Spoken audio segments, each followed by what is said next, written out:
Hello guys, मेरे YouTube channel में आपका स्वागत है। मेरा नाम मनमोहन मिश्रा। तो आज मैं आपको इस वीडियो में बताने वाला हूँ top 5 small cap mutual fund for 2026। जी हाँ, देखिए अब नया साल आने वाला है तो आपने जरूर सोचा होगा कि कौन से स्मॉल कैप म्यूचुअल फंड में अगर आप इन्वेस्टमेंट करेंगे तो आपको एक अच्छा खासा रिटर्न मिलेगा। तो मैं आपको ऐसे 5 म्यूचुअल फंड के बारे में बताने वाला हूं, जो कि स्मॉल कैप कैटेगरी का म्यूचुअल फंड है, जो कि स्मॉल कैप में थोड़ा सा कम रिस्क लेके आपको एक रिटर्न अच्छा खासा दिलवा देता है। देखिए मैं आपको एक चीज बता देता हूँ, स्मॉल कैप के म्यूचुअल फंड में अगर आप इन्वेस्टमेंट करेंगे तो आपका रिस्क एपेटाइट अगर हाई है तभी आप ऐसे म्यूचुअल फंड में इन्वेस्टमेंट करिएगा। लेकिन मैं आपको यहाँ पे ऐसे स्मॉल कैप म्यूचुअल फंड बताऊंगा जिसमें रिस्क थोड़ा सा कम लेके आपको रिटर्न अच्छा खासा दिलवा सकते हैं, दिलवा देते हैं। डेटा है इसे पास्ट के रिटर्न के बेसिस पे होगा, पास्ट के रिस्क के बेसिस पे होगा। ये इसका मतलब ये नहीं कि फ्यूचर में भी ये स्ट्रेटेजी को फॉलो करेंगे, क्योंकि देखिए कई कई म्यूचुअल फंड्स है ना, वो अपने फंड मैनेजर को चेंज कर देते हैं या फिर फंड मैनेजर जो होता है वो अपनी स्ट्रेटेजी चेंज कर देता है। तो उस बेसिस पे मैं यहाँ पे कंफर्मेशन नहीं दे सकता या फिर मैं आपको 100% श्योरिटी नहीं दे सकता। लेकिन मैं आपको ये जरूर बता सकता हूँ कि ऐसे 5 कौन से म्यूचुअल फंड है स्मॉल कैप कैटेगरी के जो कि रिस्क कम लेके आपको अच्छा खासा रिटर्न दिलवा देते हैं। लेकिन हाँ, वीडियो शुरू करने से पहले मैं आपको एक चीज बता देता हूँ कि अगर आपका रिस्क एपेटाइट बहुत हाई है, मतलब हाई से भी हाई है, और अगर आपके पास टाइम फ्रेम 7 साल के मिनिमम है, 7 साल तक, और अगर आपके पास कुछ एक्स्ट्रा पैसा या बेकार का पैसा पैसे म्यूचुअल फंड में इन्वेस्टमेंट कर सकते हैं, मतलब small cap category mutual fund में, वरना आप बिल्कुल भी मत करिए, क्योंकि यहाँ पे रिस्क बहुत ज्यादा हाई बना रहता है। और ये मेरा कोई सजेशन नहीं रहेगा, मेरा ये बस जस्ट मैं आपको एक डेटा दे रहा हूँ पास्ट के रिटर्न के बेसिस पे। अब मैं आपको बता दूं, नंबर 5 में आता है वो आपका टाटा स्मॉल कैप फंड। जी हाँ, टाटा स्मॉल कैप फंड का अगर आप रिटर्न देखेंगे लास्ट के 5 इयर्स में एनालाइज रिटर्न, तो 25 से लेकर 26% तक का अप्रॉक्स पर ईयर रिटर्न मिलेगा आपको, जो कि बहुत ही मैसिव रिटर्न है।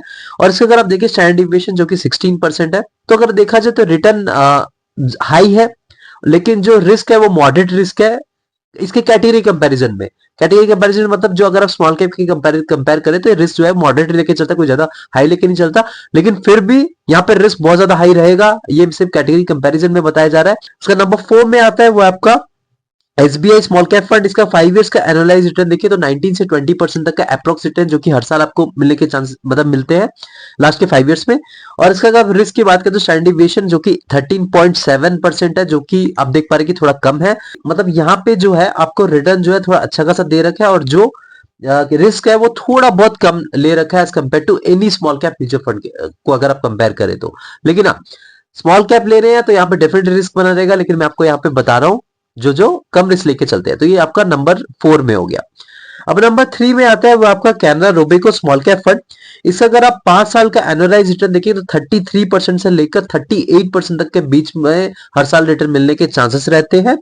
तो इसका अगर आप देखेंगे जो कंसिस्टेंसी रहता है, मतलब जो रिटर्न देने का वो बहुत ही अच्छा खासा रहता है, और इसे कैटेगरी से भी थोड़ा कम रिस्क लेके चलता है, और रिटर्न भी आपको थोड़ा मैसिव देने की इसके पास पोटेंशियल है।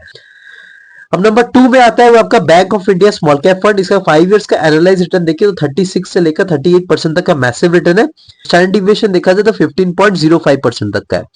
तो आप देख पा रहे हैं कि यहाँ पे रिटर्न जो है वो स्ट्रॉन्ग रिटर्न है, और जो रिस्क है वो आपका फेयरली डिसेंट है, कोई ज्यादा रिस्क नहीं है। लेकिन फिर भी देखा जाए स्मॉल कैप के सारे म्यूचुअल फंड है वो रिस्की रहते हैं, लेकिन मैं यहाँ पे कैटेगरी कंपैरिजन में आपको बता रहा हूँ थोड़ा कम रिस्क लेके चलता है। लेकिन मैं आपको ऐसे म्यूचुअल फंड बता रहा हूँ स्मॉल कैप कैटेगरी का जो थोड़ा रिस्क कम लेके चलते हैं और रिटर्न भी अच्छा खासा दिलवाते हैं। और नंबर 1 का बोलने से पहले मैं आपको ये बताना चाहता हूँ कि मैंने एक बुक लिख रखी है, वो नाम है 100 mutual fund tips for beginners in India. अगर आप बिगिनर से आपको पता नहीं चल रहा कि कौन से म्यूचुअल फंड को कैसे पिक करें, आपको स्ट्रेटेजी नहीं पता चल रही है, तो मैं अपने एक्सपीरियंस बेस पे मैंने बुक लिख रखी है। मैंने आपको हेल्प कर इस बुक में मैंने हेल्प कर रखा है कि आप कैसे चूज कर सकते हैं म्यूचुअल फंड को। और मैं आपको एक चीज बता रहा हूँ कि ये मेरे टोटली एक्सपीरियंस बेस पे है, क्योंकि मैंने कई कई चीजें जब मैं नया नया आया था तो मेरा फेलियर फेस करने को पड़ा था। मैं नहीं चाहता कि यार आप नए नए आए हैं और आप वो फेलियर फेस करें। आप मैं चाहता हूँ कि आप शुरू में ही वो जो चीजें जो आपको प्रॉब्लम फेस करने को पड़ेगी वो आपको पता चल जाए, तो आप ऑलरेडी वो चीज जो जो मैंने लॉस कर रखा है वो आप ना करें। तो मैं इसीलिए ये म्यूचुअल फंड का बुक लिख रखे आप यहाँ पे देख सकते हैं मेरे स्क्रीन पे, आप इसको परचेस करते हैं, जो कि अमेजोन में अवेलेबल है, मैंने लिंक डिस्क्रिप्शन में दे रखा है।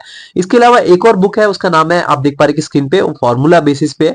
तो ये बेसिकली मैंने इस पे म्यूचुअल फंड के सारे फॉर्मूला दे रखे, क्योंकि देखिए कई सारे इसमें फॉर्मूलाज है, CAGR, XIRR, ऐसे कई सारे फॉर्मूला जो आपको कंफ्यूजन में डालता है। तो मैंने यहाँ पे एग्जाम्पल देखिए एक अच्छा खासा एक्सप्लेनेशन दे रखा है, आप इजिली उसके बाद समझ जाएंगे कि रिटर्न के मामले में कौन किस चीज का वो फॉलो करना चाहिए, सारा डिटेल में है। तो आप ये भी इसका भी जो लिंक है मैंने डिस्क्रिप्शन में दे रखा है, आप इसको चेक कर सकते हैं। अब नंबर 1 की बात करें, वो है आपका एक्सिस स्मॉल कैप फंड। जी हाँ, एक्सिस स्मॉल कैप फंड के अगर लास्ट के 5 इयर्स का रिटर्न देखिए तो 20 से लेकर 22% तक का मैसिव रिटर्न है वो भी हर साल। और अगर आप इसका रिस्क देखा जाए तो स्टैंडर्ड डिविएशन जो कि बहुत ही कम है 11.8% है। आप देख पा रहे कि जो 11.8% तक का स्टैंडर्ड डिविएशन ये आपका कई लार्ज कैप कैटेगरी के म्यूचुअल फंड के भी होते हैं। रिटर्न थोड़ा कम दिया है क्योंकि पास्ट में जो 1 डेढ़ साल देखा जाए थोड़ा सा स्मॉल कैप कैटेगरी के म्यूचुअल फंड का थोड़ा अच्छा खासा साल नहीं रहा है 2000 अगर 25 देखेंगे। लेकिन अगर पास्ट में अगर देखेंगे लास्ट के जो 4 इयर्स अगर देखेंगे मतलब ये साल आप निकाल दे 2025 तो इन्होंने लास्ट के 4 इयर्स में एक अच्छा खासा रिटर्न दिलवा रखा है। अगर आप एवरेज अगर देख रहे हैं कि 19 से 20% है, लेकिन अगर आप देखेंगे अगर आप एक साल पहले कम कर देते तो आपको यहाँ पे 25 से 26% तक का एवरेज रिटर्न देखने को डेफिनेटली मिलता, जो कि बहुत ही मैसिव रिटर्न है। लेकिन हाँ, ये जो एक्सिस स्मॉल कैप फंड है ये सबसे कम रिस्क लेके आपको एक अच्छा खासा रिटर्न देने की कैपेबिलिटी रखता है, क्योंकि इनके जो फंड मैनेजर है वो एकदम थोड़ा बहुत जो क्या कहते हैं इनका जो मार्केट कैपिटलाइजेशन है और जो एलोकेशन रहते हैं वो थोड़ा बहुत सोच समझ के एलोकेशन करते हैं और प्रॉपरली फंडामेंटल एनालिसिस करके इन्वेस्टमेंट करते हैं। और जो स्टॉक में भी पिक करते हैं, जो स्मॉल कैप म्यूचुअल फंड मतलब जो स्मॉल कैप स्टॉक्स पिक करते हैं वो बेसिकली वेल एस्टैब्लिश रहता है और थोड़ा बहुत उनका फ्यूचर जो होता है थोड़ा ब्राइट रहता है। तो उस टाइप के म्यूचुअल फंड को उसी टाइप के स्टॉक्स को पिक करते हैं। और ज्यादातर जो पेनी स्टॉक्स टाइप के रहते हैं जो ज्यादातर मतलब ज्यादा रिस्की रहते हैं उसको पिक नहीं करते। तभी ये जो पर्टिकुलर जो म्यूचुअल फंड है जो स्मॉल कैप कैटेगरी का ये बहुत ही कम रिस्क लेके आपको एक अच्छा खासा रिटर्न दिलवाने की कैपेबिलिटी रखता है। लेकिन हाँ, ये पास्ट स्ट्रेटेजी इनकी रही है, ये नहीं कि फ्यूचर में ये ऐसी स्ट्रेटेजी फॉलो करेंगे, क्या पता ये क्वांट की स्ट्रेटेजी को अपना दे।